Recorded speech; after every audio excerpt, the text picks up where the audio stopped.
Bismillahirrahmanirrahim. Assalamualaikum warahmatullahi wabarakatuh.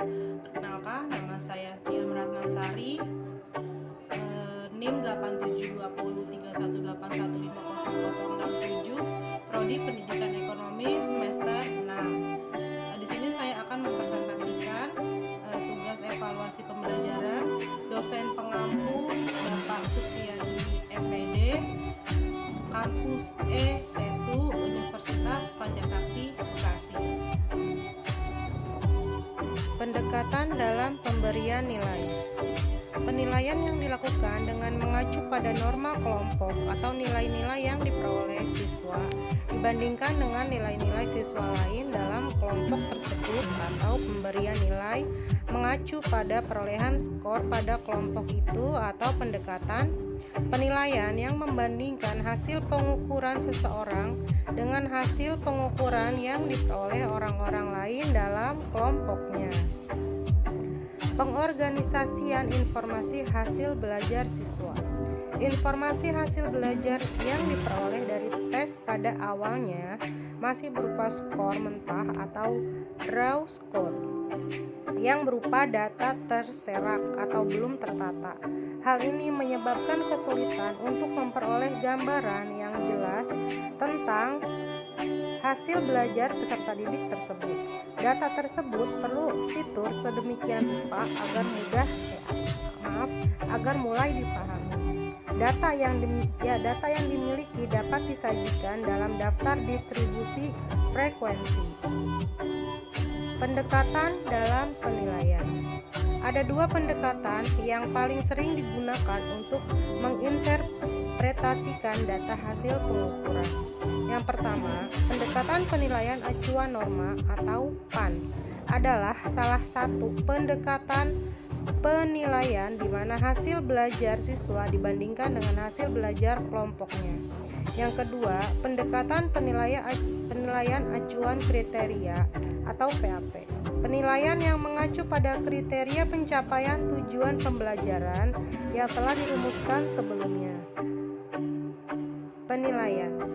Serangkaian kegiatan yang dilakukan untuk memperoleh informasi tentang pencapaian hasil peserta didik dan menggunakan informasi tersebut untuk mencapai tujuan pendidikan.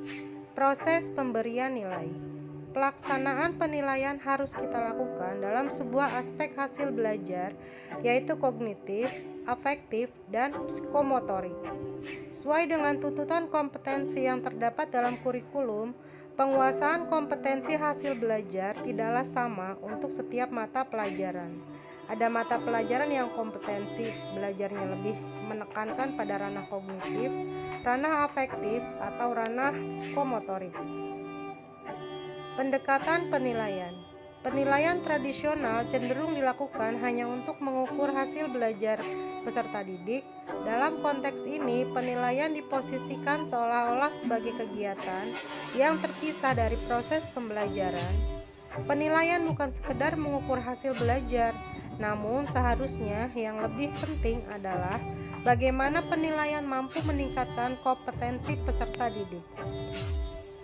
Ruang lingkup penilaian hasil belajar. Data hasil penelitian multi kecerdasan menunjukkan bahwa kecerdasan bahasa dan kecerdasan logika matematika yang termasuk dalam domain kognitif memiliki kontribusi hanya sebesar 5%. Kecerdasan antar pribadi dan kecerdasan intrapribadi yang termasuk domain afektif memberikan kontribusi yang sangat besar, yaitu 80%. Kesimpulan, penilaian yang dilakukan dengan mengacu pada norma kelompok nilai-nilai yang diperoleh siswa diperbandingkan dengan nilai-nilai siswa yang lain yang termasuk dalam kelompok itu. Penilaian acuan patokan adalah merupakan pengukuran lain dengan menggunakan acuan beda. Dalam pengukuran ini, penampilan siswa dikomparasikan dengan kriteria yang telah ditentukan lebih dahulu dalam tujuan instruksional, bukan dengan penampilan siswa lain. Persamaan penilaian acuan norma dan acuan patokan antara lain adalah kedua pengukuran memerlukan adanya tujuan evaluasi spesifik.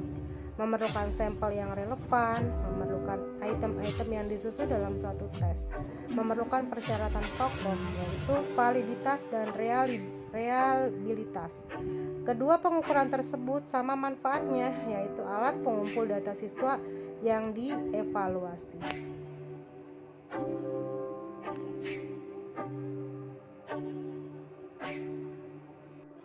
Sekian presentasi dari saya. Mohon maaf jika banyak kekurangan. Saya akhiri. Wassalamualaikum warahmatullahi wabarakatuh.